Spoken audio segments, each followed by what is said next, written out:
La première chose, c'est de sensibiliser les femmes à l'importance de l'investissement en termes d'indépendance économique et financière. Évidemment, le salaire, c'est une chose, mais pour construire son indépendance économique et financière, il faut aussi se projeter sur le long terme, anticiper les évolutions de la vie, éventuellement les ruptures qu'on peut rencontrer dans la vie, ruptures professionnelles, personnelles, les accidents de la vie, et quoi de mieux que l'investissement pour cela. Et là, je fais une différence entre l'épargne et l'investissement, parce que l'épargne, c'est cette fameuse épargne de précaution, ce matelas qu'on va solliciter et qui est immédiatement disponible en cas de coup dur.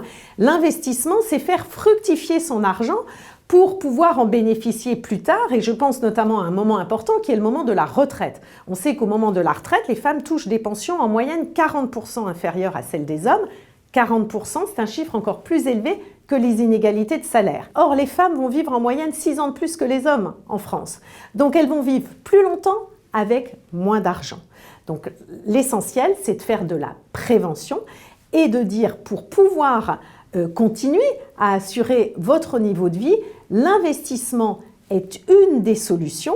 Investir, c'est quoi? C'est mettre de l'argent, faire des placements qui certes ont une composante de risque, mais ce risque, il se lisse si l'investissement est fait dans la régularité, dans la durée et avec de la diversification.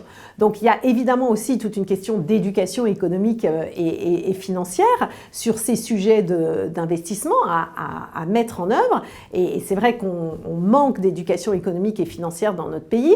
On parle très peu d'argent en famille. L'argent reste un sujet tabou dans les familles. Plus de la moitié des Français, dans notre baromètre, nous disent que l'argent était un sujet dont on ne parlait pas dans leur famille. Et puis on en parle très peu à l'école, même si depuis la rentrée dernière, le passeport EducFi est obligatoire en classe de 4e. C'est 2 heures d'éducation économique et financière dans l'année.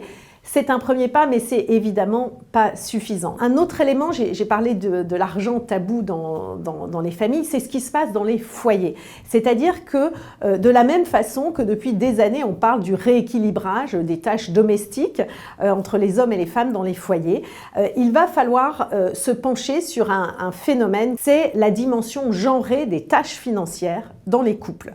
Que nous montre le baromètre, c'est que dans une majorité écrasante, ce sont les femmes à plus de 52% qui s'occupent des dépenses courantes du ménage, alors que ce sont les hommes qui prennent les décisions d'investissement, que ce soit de placement financier ou d'investissement immobilier. Donc on a des tâches financières qui sont genrées. Donc il faut que les femmes se saisissent des tâches financières, ce qui suppose de se dessaisir d'autres tâches, parce qu'évidemment, ça prend du temps. Préparer un rendez-vous avec son banquier, ça prend du temps. Donc, il y a un partage des tâches financières et il y a surtout un moment où les femmes se dessaisissent de ces tâches-là, c'est-à-dire quand les jeunes femmes rentrent sur le marché du travail, elles s'en occupent. Quand elles s'installent en couple, elles peuvent continuer à s'en occuper, mais dès qu'elles deviennent mères, il y a un arbitrage de temps qui s'effectue et les femmes désinvestissent le sujet des finances personnelles. Donc là, il y a vraiment un enjeu de dire que ce sujet est un sujet personnel, est un sujet d'indépendance et donc il ne faut jamais le lâcher et il faut y consacrer un peu de temps, quitte à renoncer à d'autres tâches et à les confier à son conjoint.